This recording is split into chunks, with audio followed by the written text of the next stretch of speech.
Okay. So, hello everyone. My name is Gleb, and and it doesn't work. Okay. So I made a pretty long way to come here. I'm from Siberia, Russia, and today, today we'll talk about Apache Spark and Shapeless, and I really enjoy these things, and I'm really pleased to be here. So how many of you are familiar with Spark and Shapeless? Yeah, so that's good that some of you already know, but my talk will consist of two parts. The first, I will start with a small introduction to Spark, and then I will talk about Shapeless, type-level programming, and Frameless project that uses Shapeless to provide more type-level experience working with Spark. So let's start. Spark is cluster computing framework, and the main function in Spark is resilient distributed dataset, or RDD, and basically it's a collection of elements distributed among cluster nodes, and you can operate them in parallel, and it's widely used for big data applications today.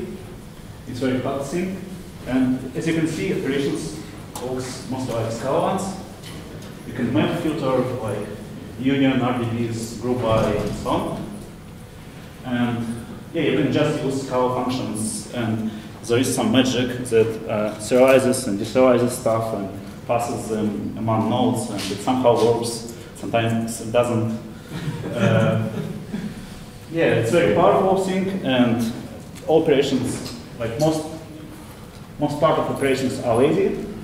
It builds sort of graph, and then when you decide to write it to database or some external storage, like HDFS, it computes graph computations, and it schedules tasks to nodes, and does the whole thing. And also, there is another abstraction in Spark. It's called data frame. It's called to data frames to like in data science tools like Pandas, R, and all this stuff. It's more high-level abstraction, and as you can see here, I don't have any ability to give Scala functions. Instead, you have to use columns and expressions, and you can reference column by name and so on. And basically, a data frame is sort of a table on steroids, and there are also built-in operations inside data frame, like origin, grouping, and basically, it's very close to RDBs. And also, you can use these data frames from Python and R, so it's like packages for this. Yeah, it works pretty good. And the main purpose for this stuff is that there is also a query optimizer that is well aware of everything that happens with these columns and stuff, and it's able to optimize your operations like modern databases do. And then it builds expression tree, and then it generates very low-level Java code, very dirty one that uses some internal representation in Spark that is well optimized for garbage collection and memory usage. And this trick gives actually a huge performance boost for some use cases. But as you can see, we have lost something. Like there is no types except data frame and column. Actually, that's the problem, because it's not type safe at all. Like, you can reference column by name, and it will happen that this column doesn't exist, and you will get runtime exception. Well, actually, even if you do something with data frame, you don't know what is the schema of data frame. So, like, there is nothing for schema. But you can use this from Python and R. So there is another abstraction in Spark. It's in Spark 1.6. It's called dataset. And it's almost the same, but it has types. As you can see, there is a type. T is the type of schema of the dataset. And you don't use columns, you use type columns. And there are two parameters. Is like T for type column is the expected type of dataset, and V1 is like type of value in this column. And for instance, if you select single column, you get dataset of type of this column. And also, as you can see, you still can use Scala functions actually. And to make this happen, it requires encoder type class that basically converts Scala object to internal Spark representation and back to it. And it still has this crazy stuff with code generation to Java and like performance optimizations and so on. And actually it allows us to use like both type columns and functions and all this stuff. But there are certain problems with this. And mostly they happen because Spark doesn't use any macro things or any typo programming, nothing. Basically everything happens at runtime. So for instance, I will just illustrate these problems. So there is encoder type class, but it gets derived at runtime. So if it happened that like you have some fancy type, like for instance if you use Java 8 time library, then Spark can't serialize it. And as far as I know, there is no way how you can extend Spark to work with Java 8 time. And basically what would happen, your code would crash at runtime. Also, there are like type columns and all these things, but actually you can't safely reference columns because it's impossible without doing macros or typo programming or like using shapers or something. And basically, there are safe methods that safely enforce schema. For instance, this select one was on previous slide, but there's still no way how you can safely reference column by name and get its type. And actually, not every transformation of data frame can be expressed with simple Scala type signatures without using typo programming. But like we have shapers, and we can use it to get stuff done. And yeah, so let's use shapers. And I like this quote from the recent Scala talk. Yeah, like when you're doing typo programming, you're suffering pain so that users do not. I mean, yeah, it's true. Like let's just build this and suffer all the pain, but our users wouldn't suffer any pain getting runtime errors. Like, I mean, it's not a problem. We'll just give our users good API, and that's it. So here it is, Frameless project. Yeah, it reserved this name of less stuff. And it uses shapeless to provide a type experience working with Spark. It has statically derived at compile time encoders. It has safe column referencing. And basically for any operation like group by, select, and so on, it's able to transform things that happen at runtime and Spark to type level. So each operation is safe. It's impossible to get runtime errors. So I will show you a few tricks that we have used in this library. And you can use them in your own projects and libraries. And if you have any questions, you will be able to ask them at the end of the presentation. And also you can check GitHub. There is compilable code here. So yeah, some code on slides is not really compilable because I have to shorten it a bit. So let's start like with simple things. You probably all know like about persistent immutable lists and functional languages. Basically, it can be an empty list, or it can be a list containing some element, some particular type, like string, and the pointer to the tail, to the next list. And this thing has a type of list of string. So each element has the same type. But in Shapeless, there is another abstraction, and you have already heard about it today. It's called HList. And basically, it allows us to have each element of different type. But it's not only the difference, actually at type level, you know the type of each element in this HList, and you know number of elements, and actually we need this to do typo programming. So basically at type level we have some reflection on what's happening in runtime with this list. So there are many tools with in Shapeless to work with HLists, and there is generic type class. And for instance, we have a case class person, and it has two fields. It has field of type string, name, and age of type int. So generic instance of this type class is represented as HList with the same shape, string int, and it will also give us two methods to convert from HList to person and from person to HList. You don't have to write this code. It gets to you automatically by Shapeless at compile time.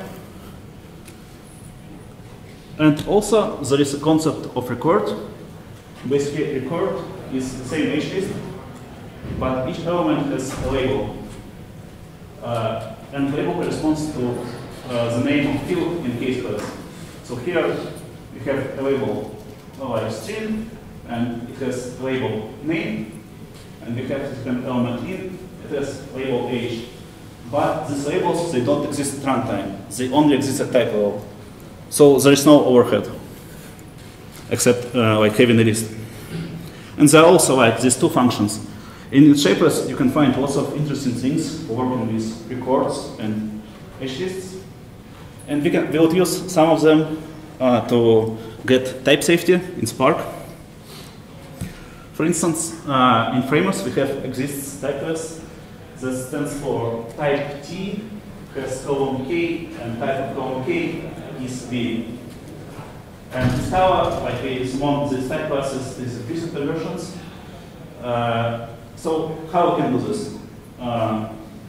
So we have some type T that is case class, and we can ask compiler to find label generic instance for this and to represent it. And this like fancy A stands for like I want to get type T and I want to get record for this type T and name it H. So basically it's sort of programming.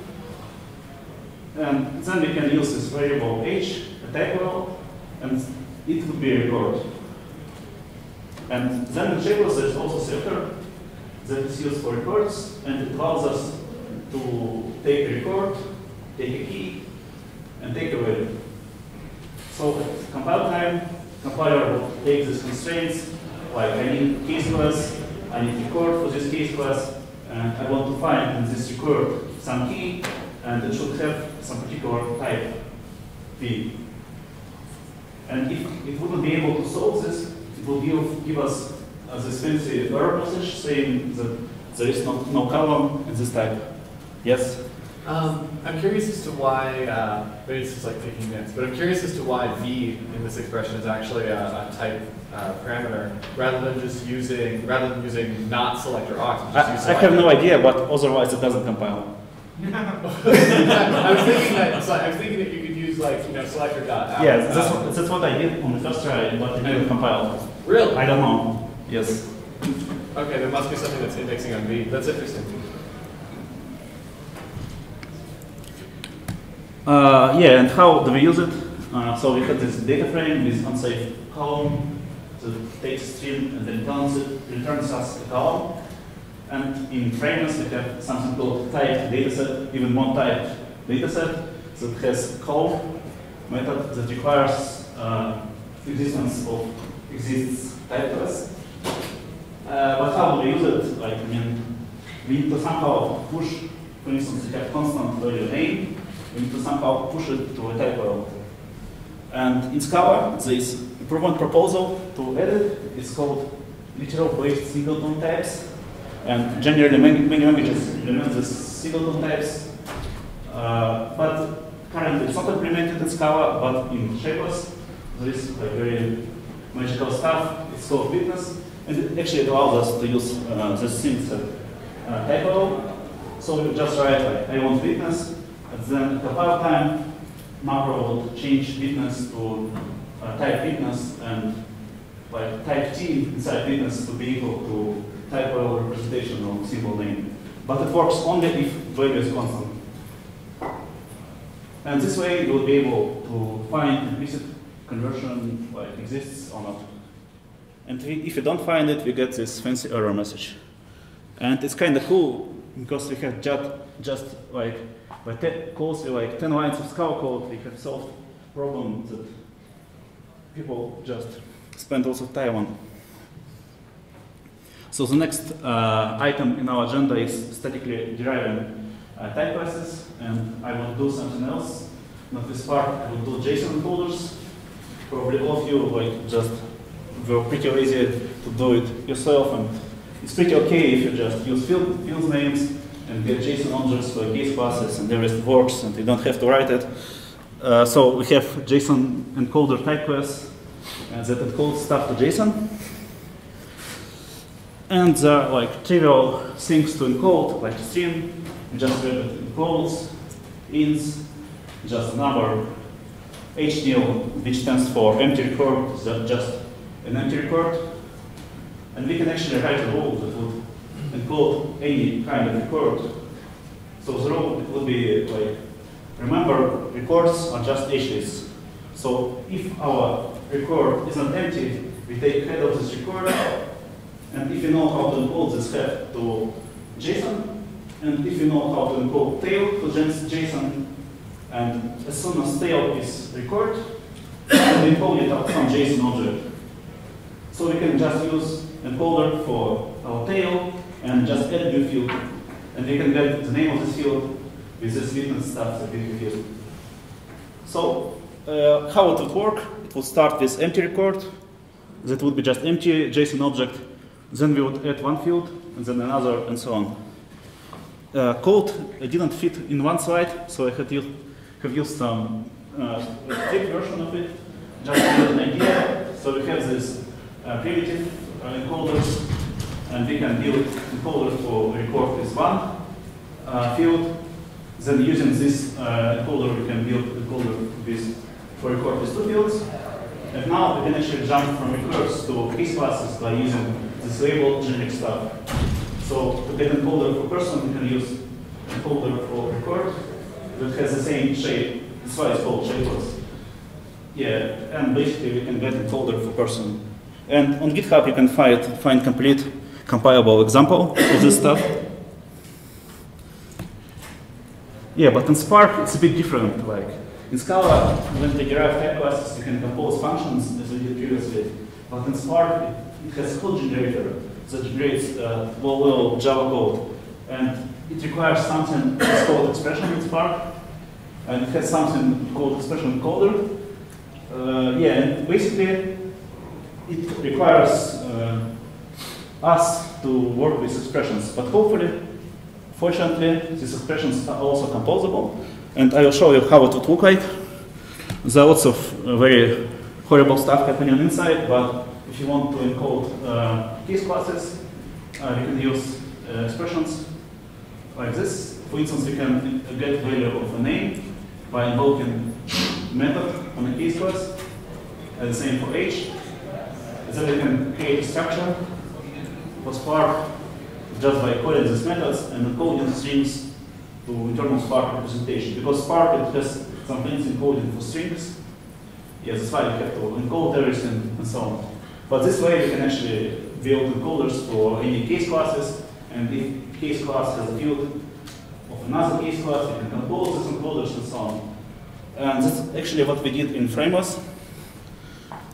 So we have statically derived encoders for strings, ints, and all those primitives. For SQL days, SQL timestamps that are type specific for Spark. For containers, like vectors and options. We have support for case classes on products. And soon we will be able to encode CL hierarchies or coproducts. It's very cool. And also, if you have some custom Java time library like Jodo-time or Java 8-time, and like basically classes here, they're not case classes, they're Java classes, but you can use injection that we have. We define injection to something that we know how to encode, and then you would be able to use your custom time library. The last thing that I want to show. So previously we had this select, and we did it with kind of boilerplate code. So if you select one column, you get just data set with it. If you select two columns, you get tuple, and so on. But like I mean, we can copy paste it many times, but we can also use shapeless, and we would do something that's called select many, that takes not a column or not two columns, it takes hashes of columns. And for instance, this hashes could be two columns, like type column of type U1 and U2. And like the output type should be U1, U2, right? And how do we do this? And actually, it's already solved problem. Like in shapeless, there is comment type class that basically would allow us, given U, to get this out. So it takes hashes. It takes some parameterized type, like type column of A and something, is question mark.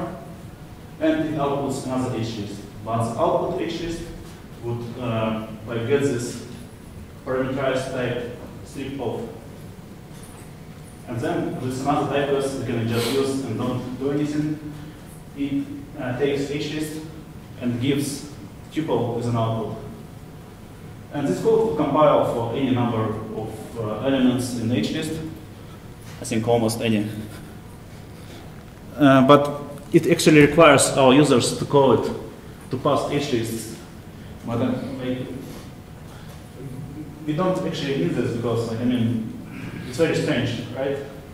And in Shapeless, there's another macro that is called product args that allows us, instead of passing HList, pass as many arguments as we want, and Shapeless at compile time would make HList of these arguments. And actually, this is just beginning of type level programming. You can do some fancy stuff. For instance, there is a type class in Shapeless called intersection that would allow us to get a common schema of two data frames. And also, there is a union type class. And in Famous, we used something similar to do schema unification for coproducts. Basically, we try to get common schema of all different case classes in hierarchy. And that would be it. So our project is called Frameless. It's version 0.1. It's open source. You can check it on GitHub and try it in your projects. There are lots of tests in Scala check, so coverage is very good. And basically, it's just a wrapper around Spark, so nothing specific. But it's type safe and contributions are welcome. Thank you for your attention, and I'm happy to answer your questions. Yes, please. So you said there's no override, but it seems like, I mean, I'm curious about when using the Spark, how much of the instances have to be serialized or sent over the wire or stuff like that? Actually, this stuff, it doesn't affect performance because most of things exist on type level. So on very level, we don't have HLists at all. Sure, but because I think that some instances have to be serializable. You know? Yes. But is it due to Spark? No? Yes, but it should be serializable if they exist at runtime. Okay. I mean, there is no work. We just describe constraints that they expect. So in which case would they exist at runtime? In Frameless, they don't exist at runtime. Previously, we had to use, so there are two versions of this library.